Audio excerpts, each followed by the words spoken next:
Yeah, it's pretty awe-inspiring being with this instrument, or any of Jimmy's instruments, frankly. Back when I was making Archtop guitars, his work was definitely an inspiration to where I was headed at the time. To have this instrument here that inspired so many, I'm a little bit speechless. And I have to say, the modern Archtop guitar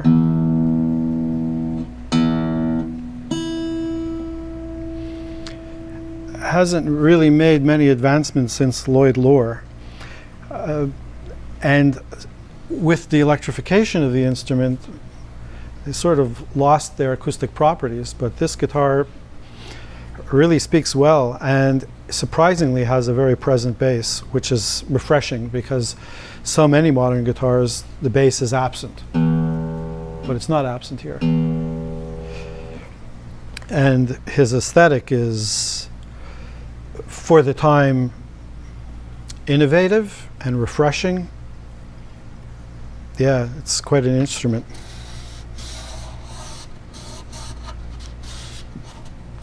Sorry.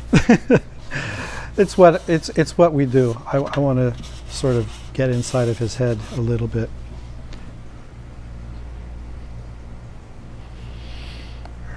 Really cool.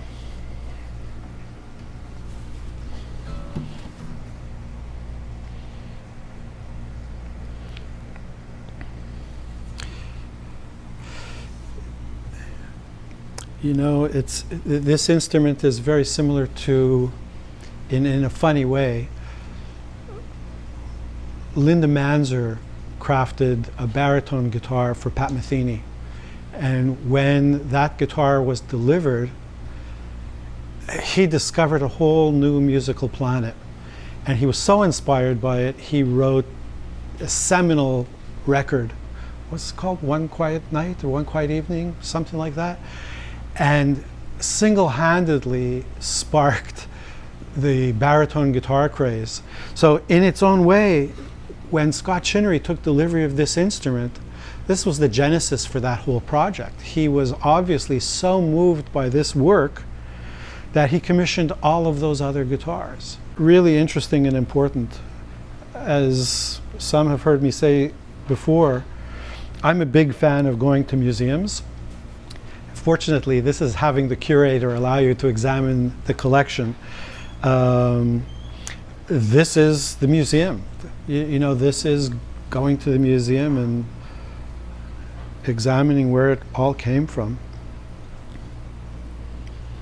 Yeah, it's really so many innovative, wonderful ideas.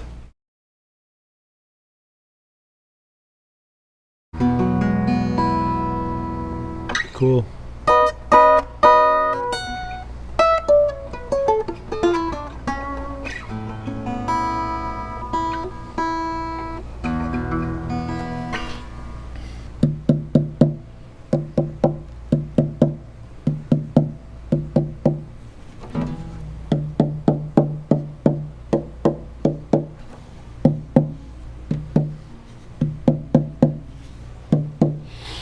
Not a surprise, but the back is tuned higher than the top, which is fairly common. But it's always interesting hearing where people put plates as far as their frequencies. And the instrument is really quite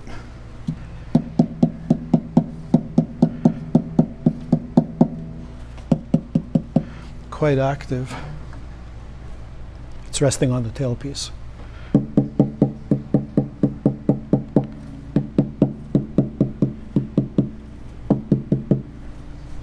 Yeah, the back is very active because many of them aren't. I'm an instrument maker, a guitar maker. I appreciate it for what it is. My personal background with the Archtop guitar comes from my years of repair and restoration, and I was fortunate to work for a bunch of collectors. So I saw a lot of Loar era Gibsons and some Strombergs, I did not have the privilege of working on a DeQuisto or a D'Angelico, but you know, those early and mid 20th century Gibson archtop guitars certainly, you know, drove the archtop guitar market. Everybody was making Johnny Smiths and Super 400s and L5s and L4s and L7s, which was a cool guitar.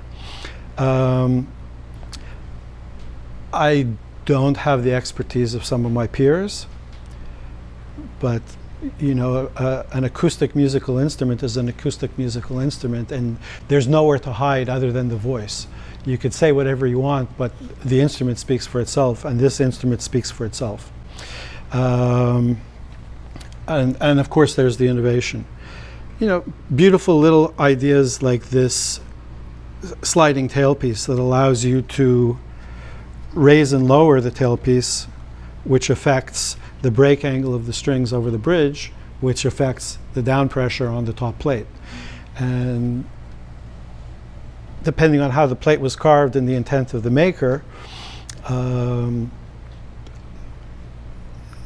particularly of this era, you can really affect the voice by how much pressure you put pushing down on the plate.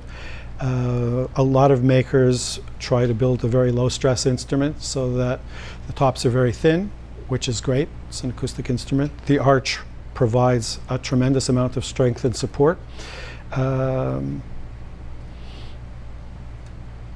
So yeah, a low break angle, which, well, this is pretty average. It's not that low.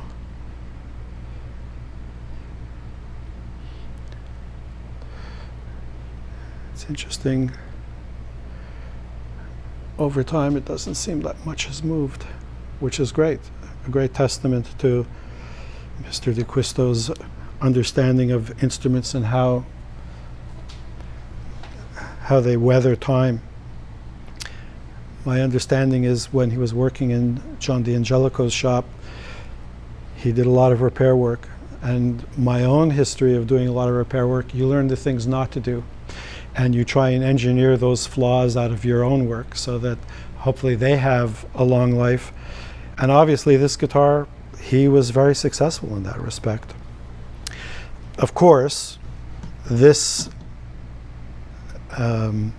bridge with the wedged saddle was a huge innovation. I don't know if anybody did this before him, because often we see ideas and we find by going to a museum that somebody 150 or 250 years earlier did it. But to my knowledge, I'm qualifying it, to my knowledge, this was a huge innovation. For all the same reasons that archtop makers try to fit the bridge very precisely to the contours of the top, as do classical makers and flat top guitar makers. So this is the point of contact between the strings and the rest of the system. And the more string energy we can transfer into the soundboard and subsequently the braces underneath, the system becomes more responsive. So likewise, not wasting any string energy by trying to transfer it through those metal posts with the thumb wheels, this affords, in theory, a greater point of contact and subsequently better string energy transfer. Theoretically, I haven't studied it or done any tests. Logically, it makes a lot of sense, and I understand why he does it, and obviously it's working because here it is. The 18-inch archtop guitar is an interesting animal.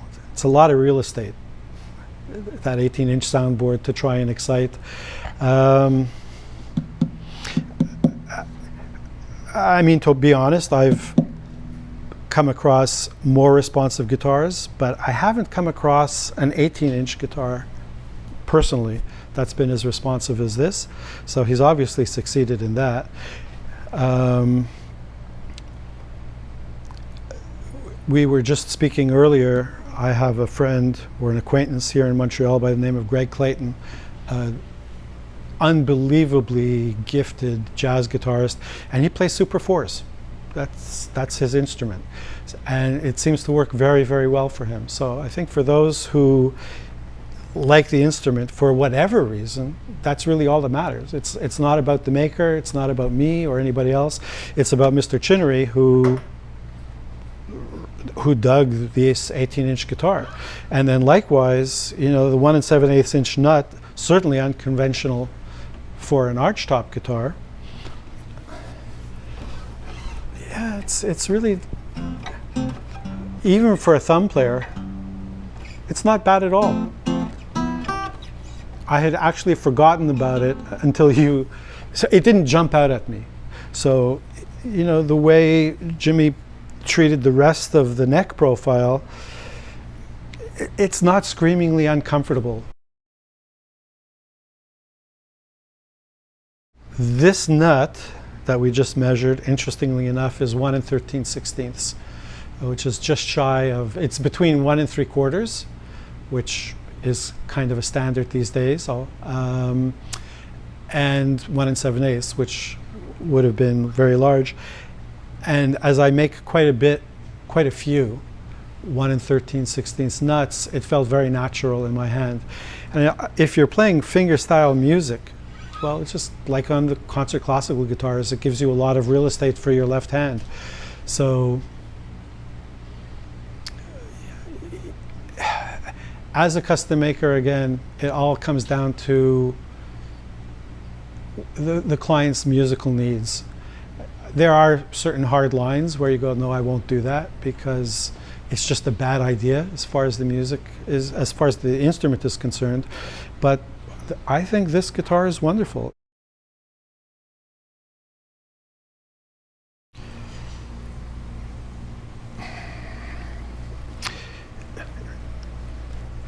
Obviously, this guitar has been played and well loved, which is nice to see that it didn't just live in a glass case. And hopefully it continues to be played and well loved. And notwithstanding, it's really, I mean, how old is this guitar? 30 years old now? About? 28. 28? It looks better than I did when I was 28. No, it's really great.